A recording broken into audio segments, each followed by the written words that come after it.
തിരുവിതാംകൂർ ദേവസ്വം ബോർഡിനെ നയിക്കാൻ K Jayakumar IAS എത്തുകയാണ്. അദ്ദേഹം ഇന്ന് സത്യപ്രതിജ്ഞ ചെയ്യും. ദേവസ്വം ബോർഡ് അംഗമായി മുൻ മന്ത്രിയും CPI നേതാവുമായ കെ രാജുവും ഇന്ന് സത്യപ്രതിജ്ഞ ചെയ്യുന്നുണ്ട്. അതേസമയം ശബരിമല സ്വർണ്ണക്കൊള്ള കേസിൽ ദേവസ്വം ബോർഡ് മുൻ പ്രസിഡന്റ് A. പത്മകുമാറിനോട് വൈകാതെ ചോദ്യം ചെയ്യലിന് ഹാജരാകണമെന്ന് അന്വേഷണ സംഘം വീണ്ടും ആവശ്യപ്പെട്ടു. N. വാസുവിന്റെ പങ്കിനെക്കുറിച്ച് അന്വേഷണ സംഘം കൂടുതൽ തെളിവുകൾ ശേഖരിക്കുകയാണ്.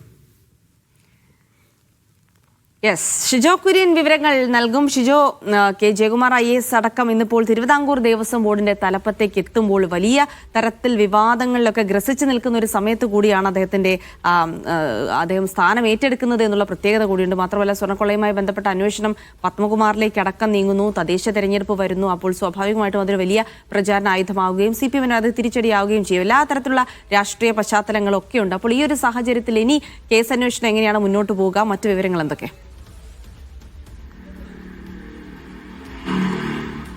നൗഫൽ, ജിൽസി, ശബരിമല സ്വർണ്ണക്കൊള്ള വിഷയവുമായി ബന്ധപ്പെട്ടുകൊണ്ട് സംസ്ഥാന സർക്കാരിന്റെ മുഖം ആകെ വികൃതമായിരിക്കുകയാണ്.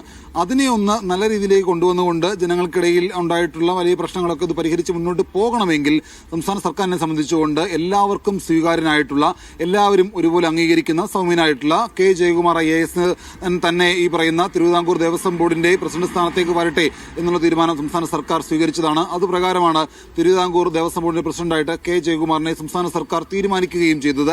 ഇന്ന് രാവിലെ 11:30 ദേവസ്വം ബോർഡ് ആസ്ഥാനം നടക്കുന്ന ചടങ്ങിലായിരിക്കും അദ്ദേഹം തിരുവിതാംകൂർ ദേവസ്വം ബോർഡ് പ്രസിഡന്റായിട്ട് സ്ഥാനം ഏറ്റെടുക്കുക. ഇപ്പോൾ എല്ലാ കിരീടങ്ങളിലും മുള്ളുകളുണ്ട്. എല്ലാം ഒരു മുൾക്കിരീടം തന്നെയാണ്. പക്ഷേ ആ മുൾക്കിരീടം നമ്മൾ എങ്ങനെ വിനിയോഗിക്കുന്നു എന്നുള്ളത് പോലെയാണ് അതിന്റെ പ്രവർത്തനം മുന്നോട്ട് കൊണ്ടുപോകാൻ കഴിയുക. പക്ഷേ അതെല്ലാം അത്ര സുതാര്യമായിട്ട് അല്ലെങ്കിൽ അത്ര അങ്ങ് ഈസിയായിട്ട് പോകുമെന്ന് വിചാരിക്കേണ്ടതില്ല. പക്ഷേ എല്ലാ കാര്യങ്ങളിലും പ്രതിസന്ധിയും മറ്റ് കടമ്പുകളും ഒക്കെയുണ്ട്. അത് അങ്ങേയറ്റം സസൂക്ഷ്മം ഫലപ്രദമായിട്ടൊക്കെ മുന്നോട്ട് കൊണ്ടുപോകാൻ കഴിയുമെന്നുള്ള പ്രതീക്ഷയാണ് കഴിഞ്ഞ ദിവസം അദ്ദേഹത്തെ ഈ പറയുന്ന ദേവസ്വം ബോർഡ് പ്രസിഡന്റായിട്ട് നിയമിച്ചതിന് പിന്നാലെ അദ്ദേഹത്തിന്റെ പ്രതികരണം എടുക്കാൻ പോയപ്പോൾ കെ ജയകുമാർ പ്രതികരിച്ചത്. നിലവിൽ എന്തായാലും ഇന്നലെ രാത്രി കെ ജയകുമാർ ഗുരുവായൂരായിരുന്നു. അദ്ദേഹം പുലർച്ചയോടുകൂടി പുറപ്പെട്ടിട്ടുണ്ട്. രാവിലെ ഒരു 9:30-10 മണിയോടുകൂടി തിരുവനന്തപുരത്ത് എത്തും. വീട്ടിൽ വന്ന് ഫ്രഷായി നേരെ ദേവസ്വം ബോർഡ് ആസ്ഥാനത്തേക്ക് പോകും എന്നുള്ള കാര്യമാണ് നമ്മൾ അദ്ദേഹത്തെ വിളിച്ചപ്പോൾ അദ്ദേഹം പറഞ്ഞത്. അതിനുശേഷമായിരിക്കും അദ്ദേഹം പ്രസിഡന്റായിട്ട് സ്ഥാനമേറ്റതിനു ശേഷമുള്ള പ്രതികരണം നടത്തുക.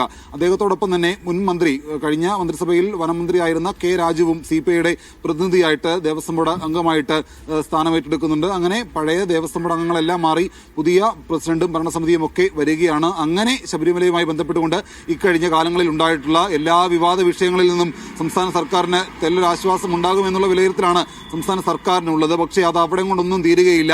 ഇതിനകത്ത് മുൻ ദേവസ്വം ബോർഡ് പ്രസിഡന്റായിരുന്ന കെ പത്മകുമാറിനെ ഇപ്പോൾ SIT ചോദ്യം ചെയ്യാൻ വേണ്ടിയിട്ട് വിളിപ്പിച്ചിട്ടുണ്ട്.